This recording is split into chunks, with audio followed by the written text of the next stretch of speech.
Hello everybody, my name is Danny, I'm the hands behind Bullying Buju, and today you're watching my April 2021 setup, which is a recreation of Amanda Rachelle's April 2019 setup. It's a hot air balloon theme, and hers was yellow, mine is blue. Today, I'm going to be talking about a totally different thing, because this is like the 7th time I've re-recorded this audio, and I don't want to do it again. And so we're just going to be talking about what I want to talk about, which is my experience as a Running Start student. Alright, now, you may be wondering, what is Running Start? Well, I'm going to tell you right now. Running Start is a program that some American schools do where in your junior and senior years of high school you attend a government paid for community college courses, or sometimes a university, depends what colleges are around your school and if depending what colleges they offer the program for. Anyways, basically it's being a college student early and it's free. You can, depending on when you start and how you plan it out, you can actually graduate with your AA, which is what I'm doing. But there's a catch. You do have to qualify for the Running Start program. From what I understand, it depends on which college is offering the program and what their requirements are. But for the most part, it's a 3.0 or 3.6 and above GPA or proven test scores. And that's how you get in the Running Start program. Now, if you decide to become a Running Start kid, or what does it mean to be a Running Start student? I'll start with the heavy or kind of the negative aspects of being a Running Start student. The first is, you're responsible and you're independent. You're now treated like a college student, so you have to act like one. You have to figure all this stuff out by yourself, pretty much. And you can't really depend on people to baby you or tell you what to do all the time. You kind of have to just do it by yourself, and it's expected of you. A hot tip for making sure that you are on the right track is to keep an Excel sheet of your classes and your degree requirements for both your high school and college degrees, but keep them in the same spreadsheet.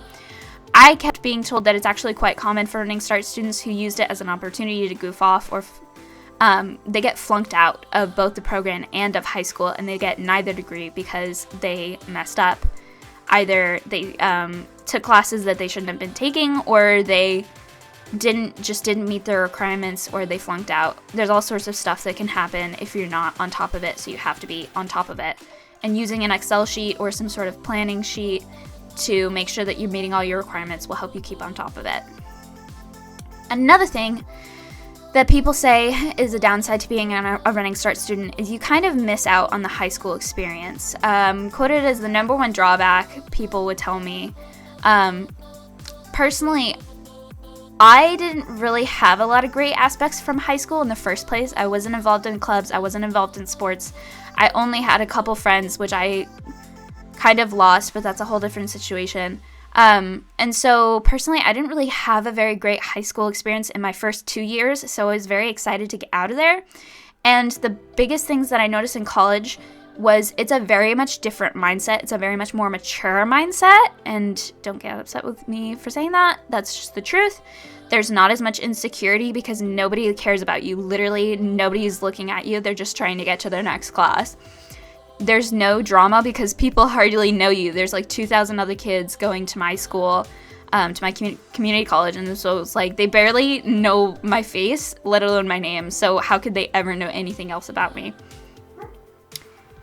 That was my dog. There's also a lot, personally, this might just be my high school experience, but personally, there was a lot of, people in bathrooms just hanging out, and it made it really kind of uncomfortable and awkward to go to the bathrooms. There was not that in college at all, and since it's college, there's also a lot more bathrooms. At my old school, there was only, 3 bathrooms that you could go to, and there seemed to be people in all 3 of them at every break, and that wasn't really the case in college because it's just so much bigger. People don't know each other and they're not going to hang out in the bathrooms because there's so much other places to hang out. The good side to it. The good side is you get to choose from You get to choose from a wider range of classes. You choose your schedule, meaning that you can probably manage a job better than a high schooler. And there's this nifty thing called Rate My Professor where you get to trash talk teachers. You get to see how other students rate teachers, which means you get to pick your teachers, you get to pick your times, you get to pick what classes you're interested in. It's just way better. And for the most part, a lot of times you can't take a full course load. A lot of times you're considered a part-time student because what the government is willing to pay for is usually under 5 classes. So like I always could only take 15 credits per quarter, which meant that I could only take really 5 classes because most classes were worth 5 credits. And so since I only had to take 3 classes, each were only an hour long, I had a way shorter school day than everybody else. And so I am going to be able to manage a job way better. Another thing is you don't have to deal with that high school bullcrap. There's so many people, a lot more of them are adults, who worry more about quarter fees than remembering your pretty face, much less your name. Jeez, when did I write this? Another light is that it's free freaking college. Like, oh my gosh, you should take up on that chance and opportunity, especially if you're someone that's considering on going to do more university, and especially if you're someone that's considering on doing grad school. I am personally planning on going to a 4-year university. I'm already enrolled in WSU. Call me a coug. Anyway, but I've planned to go to grad school eventually. And doing that the normal way, that's like 8 years of college. You get a 2-year head start by doing Running Start if you start your junior year, or at least a year head start, and it's free. Like, that's such a great advantage. It's also, in my opinion, this was a really big plus. I think it's a much better transition into college life. If you're eventually going to, again, into a 4-year university or grad school, you have much more freedom and much more responsibility, but you're kind of still a high schooler, so you're probably not too financially independent. It's an amazing transition phase in that sense, where you get to the news flash that college is hard without having to dig yourself into a debt grave, finding that out. You can find out very quickly whether college is for you and how you can adapt to studying to be sure that you can manage college level classes without as much of the financial hassle as you would by going to a 2-year or 4-year college after high school. Okay, now this is my hot tip section. These are things that I did and am still doing, and these are all really great tips, not sponsored, nothing. Number 1, use direct textbook to find cheaper alternatives to your textbooks. How my school did it is using a college's online bookstore where you put in your classes and they tell you your books, right? Well, frick those outrageous prices. Copy and paste that ISBN number, which is usually they'll give you the ISBN number, and then you take that into direct textbook and you save yourself some coin by finding. And direct textbook is really, really cool because not only do they find you the cheapest option, but they also find you multiple different options. So maybe the cheapest option is a rent option from like NetBooks. Well, maybe that's not the best option for you. Maybe it has an access code, so you need to buy the textbook so that you can make sure that you get that access code. Well, 3 down in the list, maybe more expensive, but still cheaper than what your school would give you, is Chegg. And so you can go with that option. And so it's a really great website for comparing different rented or buying or used or new textbooks and comparing those prices. Alright, I'm back. I apologize for the barking, but I'm not recording this an 8th time, so you're going to have to deal with it. Alright, so next on my list of hot tips is to carpool. If possible, carpooling and even splitting parking passes is a great way to save coin and hang out with your friends. Also helps your butt out if they're an RS and they don't have the means to get to the college. Or maybe your butt is helping you out because you don't have the means to get to college. I actually personally did this with my friend. Pretty much, I think it was first and second quarter. It might have been the entire first year. But she would just give me like $20 a week and we would both go to college together because I was going to the college anyway. And it was nice to like get more time with her because we really only had one class at the high school together. Alright, next on the list is use helper sites for studying.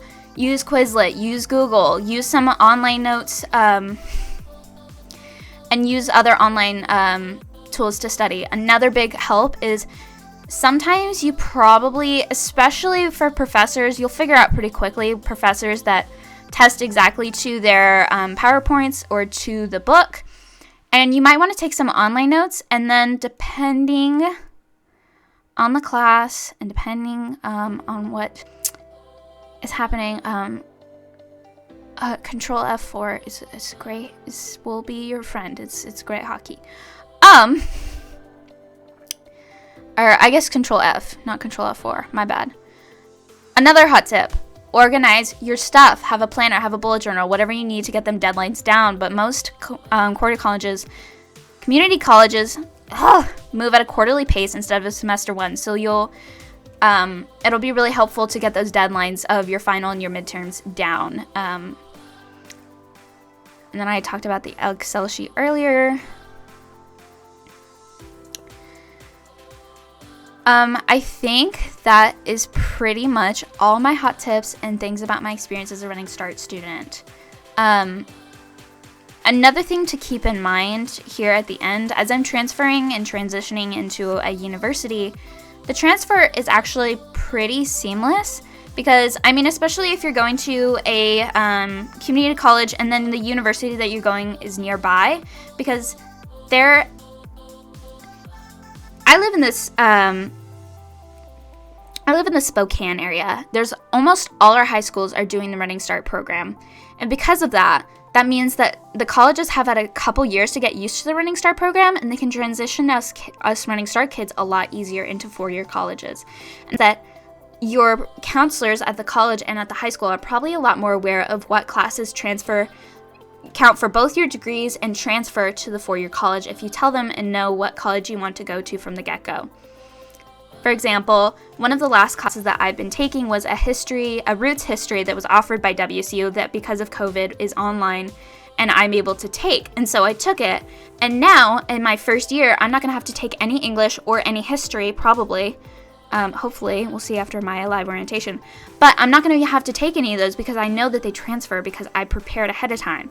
There's also, depending on what college you're going to, you can probably look at their website, and there's probably somewhere on the website where you can look up and make sure you can say what college you've gone to and what college you're, obviously you're on the website of the college that you want to go to.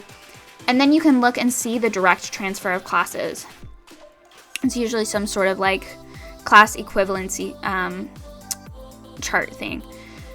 So, as a Running Start student, there is some stuff, you'll have some classes that won't transfer, but you will be so much further ahead for going to a university or, just further college.